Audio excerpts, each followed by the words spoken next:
Free fire game খেলতে শুরু করি 2020 সালে।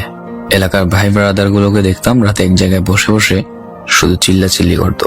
একদিক দিয়ে ভালো লাগতো, অন্যদিক দিয়ে মনে হতো এরা এমন চিল্লাচিল্লি কেন করে, চারজন করে।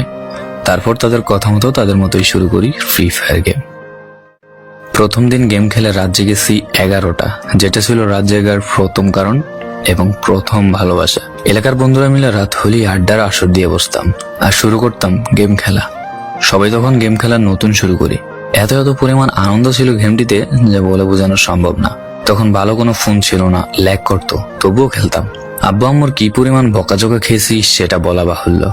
অনেকদিন তো স্কুলও যাইতাম না, বন্ধুরা বসে গেম খেলতাম। কিছু টাকা জুগিয়ে কয়েক মাস পর একটা লেভেল আপ পাস ছিল না, 200 টাকায় বোধ হয় 800 ডায়মন্ড পাওয়া যেত।